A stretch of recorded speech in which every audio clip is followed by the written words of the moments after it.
A continuación, voy a presentarles a otro gran amigo y embajador de México, Jorge Alberto Lozoya, quien, como ya se ha mencionado aquí, no solamente fundó la cátedra Rosario Castellanos en la Universidad Hebrea de Jerusalén, sino que también fue embajador en ese país y ha sido un promotor también cultural que nos ha enseñado a los más jóvenes, entonces, muchas cosas que hemos seguido a lo largo de la vida. Muchas gracias, maestro.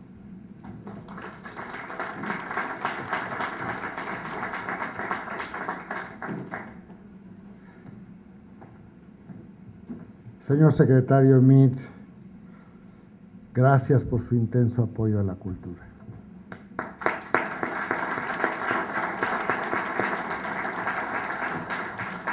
Querido embajador de María y Campos, queridísimo Jaime, Gabriel,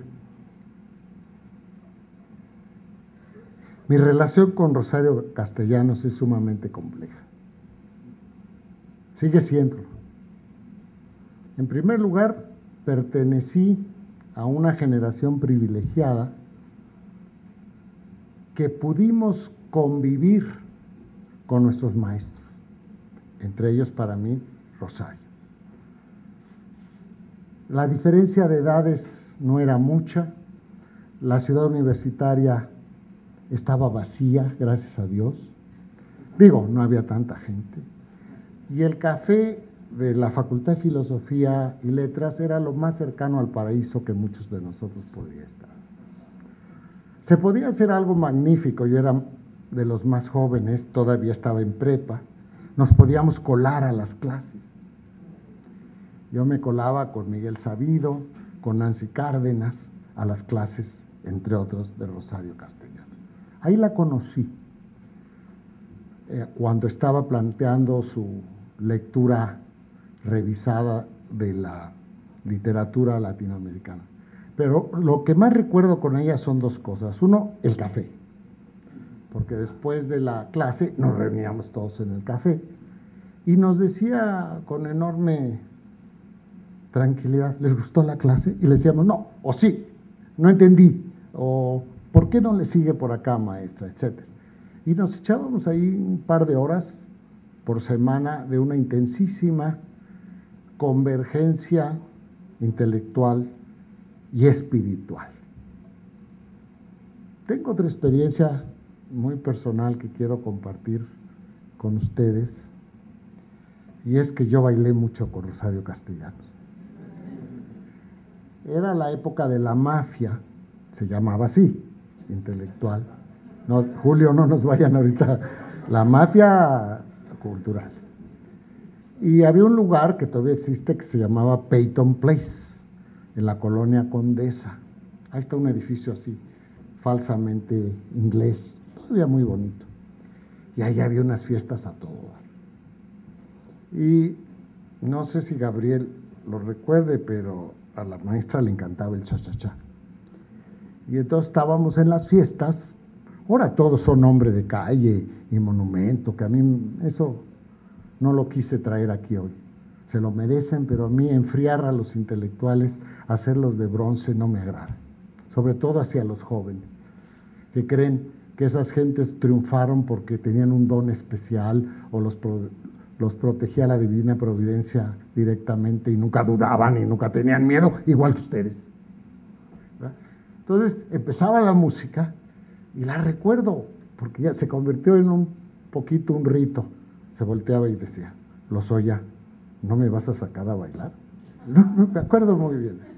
Y luego hacíamos una cosa que se llamaban las tarántulas, que había inventado Carlos Monsiváis y que era bailar en rueda.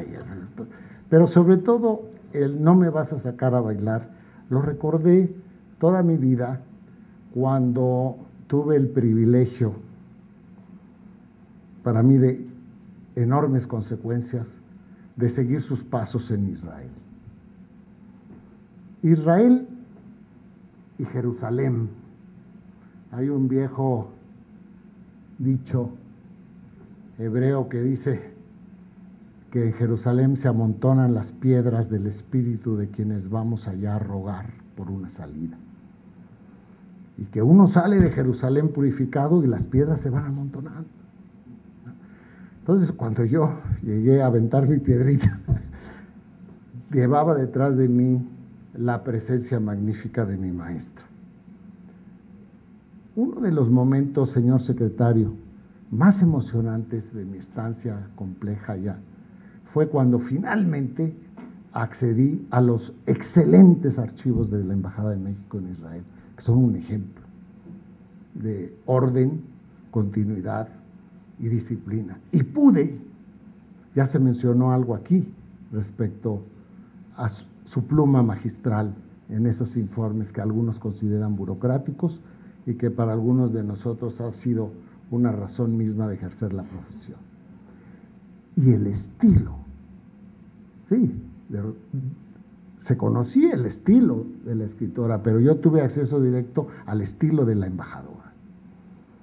Plena guerra de Yom Kippur, sus informes son una obra maestra de equidad, de tranquilidad espiritual y de enorme agudeza política. Me sirvieron mucho y los leía yo cuando el conflicto eterno que ella sigue necesitaba en mi acción un refuerzo espiritual y moral, y me lo daba ella. Otra cosa que después aprendí también en sus textos es que en Israel hay que vivir el placer de vivir en vilo. Y eso yo lo aprendí allá. Vivir en peligro es fascinante. Ah, sí, se los digo a los chavos. ¿Sí? Primero la adrenalina, ¡bum!, ¿no? Pero además, en un país donde el más cojo es alambrista, el más tonto es premio Nobel, ¿no? Entonces la vitalidad, la energía que hay ahí, pues es inconmensurable. Y uno más le vale que viva a esa altura. O si no, simplemente desaparece. Y como no se trata de eso, el propio ambiente no lo amilana a uno. No, lo empuja a sacar lo más fuerte de uno.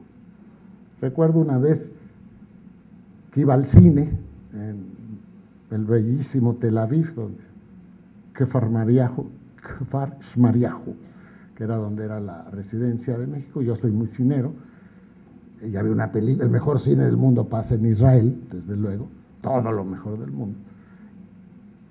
Y era la última función, y estaba tan bella la tarde, el Mediterráneo, la mayor parte de los mexicanos imaginan Israel del desierto, se les olvida que está en el Mediterráneo, ¿no? Entonces, no entré al cine. Dije, es que está tan bello, mejor camino, porque es un crimen. Yo iba solo. Volaron el cine esa noche. Bueno, pues me salvé.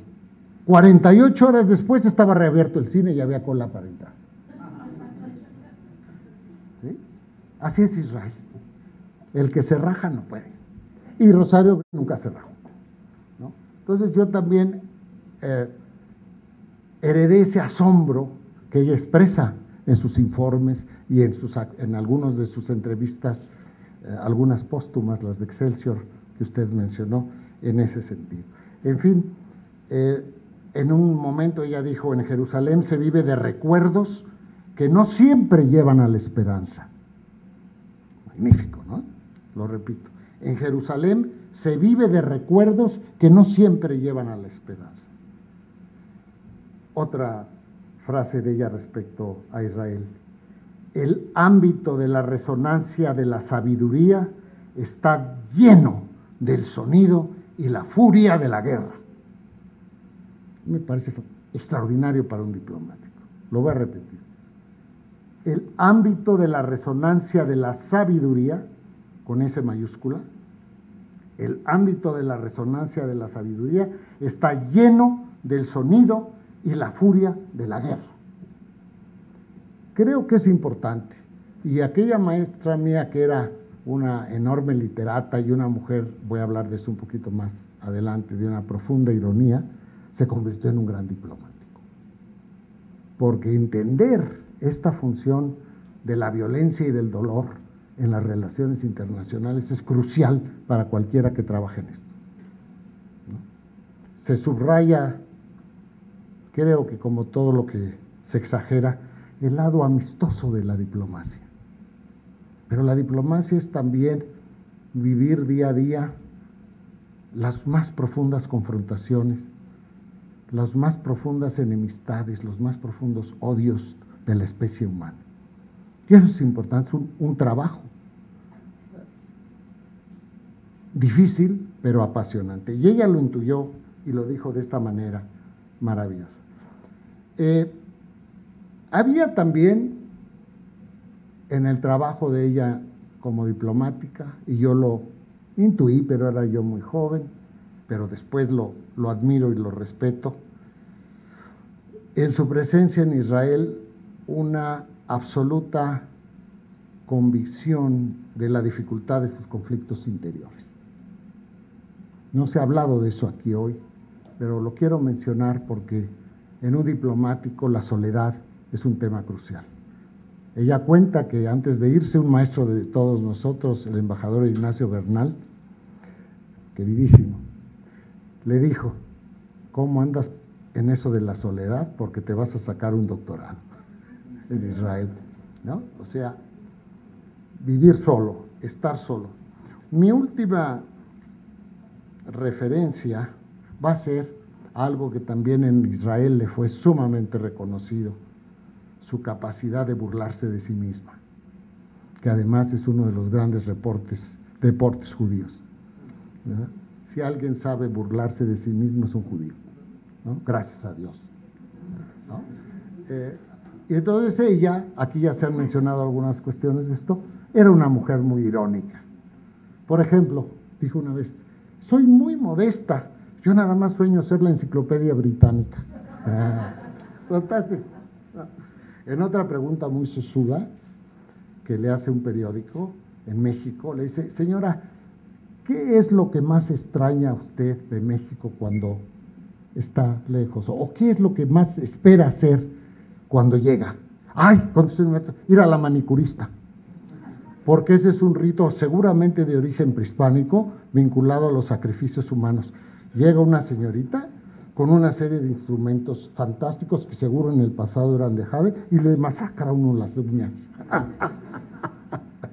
Creo que eso es formidable. Y luego una frase deliciosa, cito: si yo dijera que me sacrifico por servir a mi patria, se me caería la cara de vergüenza, porque las cosas son al revés volteado. Digo, Rosario Castellanos.